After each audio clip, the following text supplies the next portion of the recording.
My family runs a tomato farm. Though it is a small farm run by my dad and mom, grew popular, quality tomatoes. They have been dealing with the famous Italian chain, Thompson Foods, for over 10 years. Even the CEO personally asked me. Since childhood, my dream was to take over from my dad. As soon as I graduated from a local agricultural school, I joined the family business. But then, my dad started having health issues, and to be in and out of the hospital, there was so much more I wanted to learn from him and prayed for his recovery every day. But when I turned 22, he passed away. It was heartbreaking, made me upset, but I had a mission to protect my dad's tomatoes. Every day, my mom and I worked tirelessly on our farm. Sometimes, my childhood friend, Emily, would come to help. Emily's family runs a large organic farm around here. If you have time to help us, don't you have your own work to do? No worries. We have a lot of staff. Plus, I love your tomatoes, James. Her tan face, big round eyes, and her dimpled smile was so bright. Hearing her say that, my heart raced. You should just tell your feeling to her already. It's annoying just watching. My mom muttered so only I could hear. I felt that I blushed to the ears, so I pretended not to hear and walked away. My unrequited love for 15 years still bore no fruit. It was more difficult than tomato farming. 3 years had passed since my dad's death, and I had turned 25. Fortunately, our tomato business was thriving, partly thanks to the recent tomato craze, and sales were on the rise. The trick to stress the tomatoes to the limit to bring out their sweetness was tough, but my mom hammered the nuances into me. One day, our top client, Thompson Foods, contacted us saying they were sending over a new representative to introduce themselves. They're a loyal customer who buys 40% of our tomatoes. Their previous rep was Mr. Wood, a veteran who had helped us since my dad's generation, but he was retiring and a younger guy was replacing him. I wanted to build a good relationship with the new rep, so I was geared up from the morning of their visit. Nice to meet you, I'm Jackson. I'll be taking over from here. Look forward to working with you. The young-looking guy, Mr. Jackson, arrived in a flashy sports car. He was dressed in a stylish suit and shiny leather shoes. I was taken aback because Mr. Wood was a more modest man. I'm James. Look forward to working with you two. I extended my right hand to him respectfully, but he just snorted. As long as I'm in charge, I'll judge strictly by results. Don't lump me in with unimpressive old guys like Wood, who've been stuck in the same position for years. I'm an elite, chosen from within Thompson. His words were so abrupt and made me take aback. With no attempt to hide his condescending attitude, he took a quick look at me, then ostentatiously covered his nose with his towel. For now, show me your greenhouse. He looked at me as though I was something dirty, then started to walk. Inside, I was thinking, what the hell is he? But I managed to guide him around with a smile. However, even while he was inspecting the tomatoes in the greenhouse, his rude attitude didn't change. I picked a ripe tomato and handed it to him, asking, "How is it?" But he said, "Well, it's just ordinary, right? Nothing different from the others." He complained about everything, and after looking around the greenhouse for about an hour, he said, "Well, I'll be back. I think your tomatoes, to be frank, are expensive. Oh, I mean, considering their quality. We're a major company, so we don't mind paying, but your tomatoes are expensive and they don't have any special features." As he brushed the dirt off his shoes with a disgusted expression, he told me, "We're going to reconsider the purchase price. I'll contact you later." With that, he quickly got in his car. Wait a minute. The purchase price is at its absolute minimum. We have a long-standing relationship with your company, so we always deliver the highest quality one. I grabbed the closing door and shouted, "The highest at this level. That's why the subcontractor in the countryside is troublesome. You should study more. There are plenty of tomatoes of this quality to be found." He spat out his words, slammed the door, and gone. What the hell was that? I shouted in frustration, but all that remained was the smell of gasoline. From that day on, his unreasonable demands continued. He said things like lower the purchase price by 30%, and even if it's lowered, we should still deliver better quality tomatoes. It was utter nonsense. This is just bullying farmers, isn't it? Why would they let such a jerk handle the on-site operations? I found myself venting to my mom over beers at dinner. He's apparently a relative of the chief of Thompson, you know. He's an elite graduate from MIT, and everyone says it's a sure bet that he'll be an executive in the future. My mom sighed too. What does the company's internal affairs have to do with the farmers like us? Angered, I finished off the beer in my glass.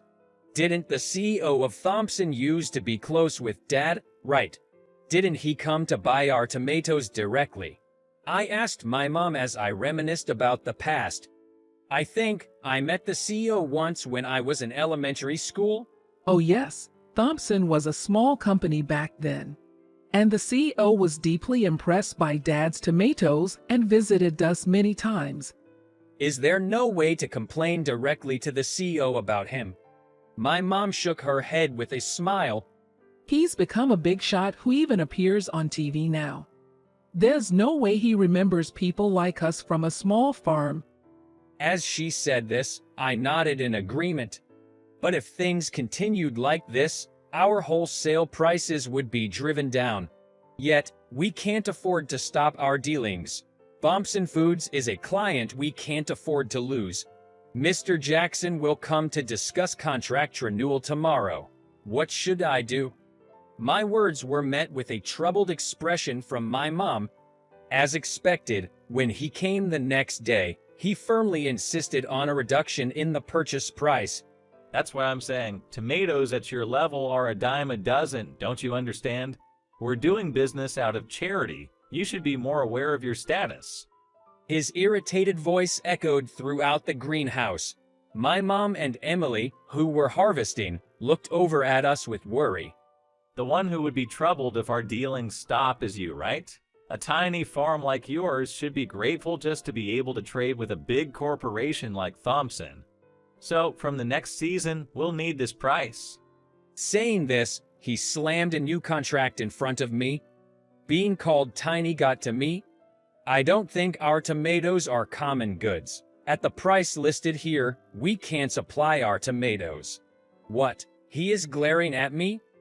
He grabbed a tomato from a nearby branch. This is all you're worth, and yet you have the audacity to talk back to me, a city elite like me, challenged by a country bumpkin. Without hesitation, he threw the tomato to the ground. The red fruit squished and splattered. What the hell are you doing, idiot? The one who yelled out was Emily. As she ran towards us, she carefully picked up the fallen tomato. Do you have any idea how much sweat and time we pour into growing just one of these? How on earth can you supervise farmers without understanding even this? It's you who needs to hit the books again. Her eyes widened in anger as she glared at him. What the hell is this girl? He had been eyeing Emily up and down, suddenly realized, oh, I thought your face looked familiar. You're the girl from that organic farm, ain't you? So what? Emily shot back. You sure do have a sharp tongue. You know your family does business with us, right? How about I consider cutting it off? He stepped up to Emily with smirking and pleasantly. Emily's complexion changed. It's no surprise. Emily's family sells half of their vegetables to Thompson. If their trade were to stop, it would be a massive blow. He laughed loudly upon seeing the frustrated look on Emily's face. Every single one of you, all these countryside subcontractors, no manners at all. Well, I'm kind-hearted. I might consider forgiving you if you apologize and say sorry. Emily's face was flushed red with anger. He insisted, come on, apologize already. He stepped up to Emily once again. She's not involved in this. Please, for my sake, let it go. After saying that, I apologized him and said that I'm sorry.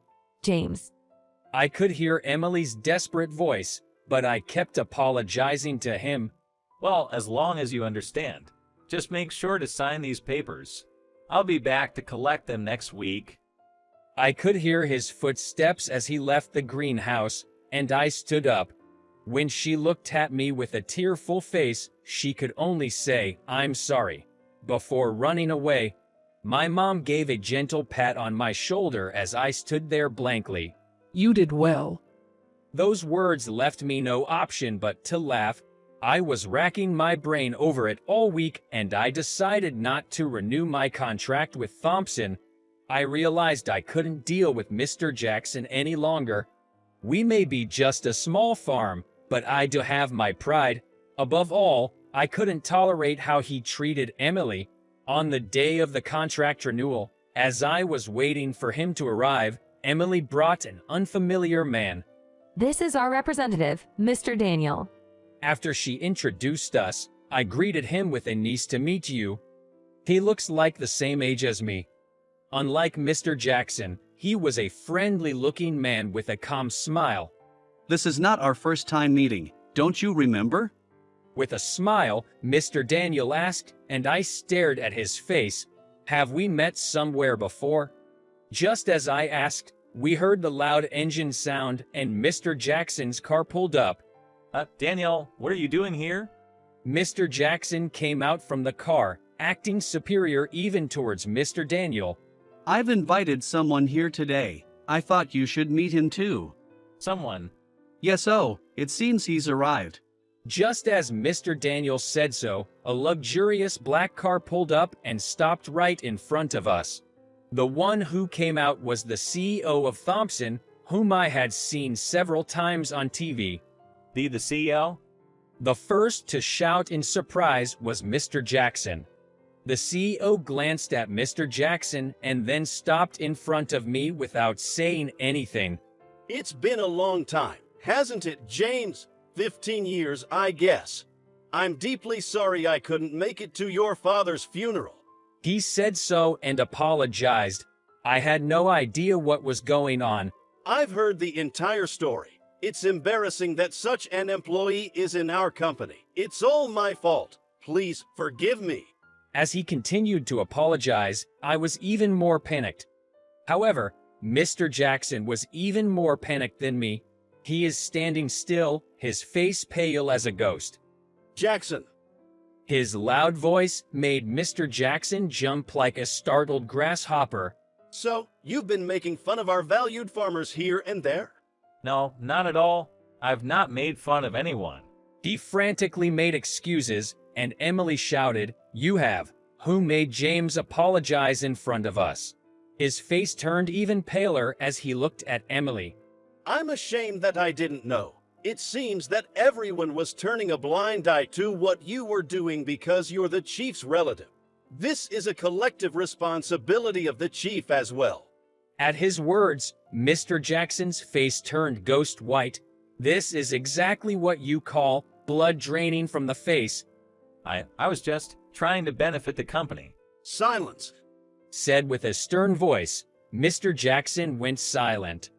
He looked like he was about to cry. Our job exists because of our farmers. You didn't even understand that while you were working. I'll tell about the punishment later. Get lost. As Mr. Jackson slouched into his car, Emily shouted, "Apologize to James. Apologize to him in the same way you made him do." Mr. Jackson turned his white face towards me like a puppet and scowled with frustration. "It's okay, Emily." But I don't want to stoop to his level. As I said so, Emily nodded. Mr. Jackson then got into his car and drove away. I turned to the CEO and asked, "Thank you, but why?" I was curious as to how he knew about this matter. I heard it from Daniel here. It seems Emily consulted him. As he pointed out, I looked at Mr. Daniel. "You?" At that, he smiled and said, somewhat shyly, "It's a secret within the company, but I'm his son." Both Emily and I were surprised and looked at him and the CEO. He asked if he could borrow my authority as a parent. I was surprised. My son, who had always said he didn't want to be treated specially because he was the CEO's son. What kind of turn of events was this? When I asked him, he told me about this matter. Upon hearing this, Emily asked Mr. Daniel, "So that's why you said you would handle it yourself, right?"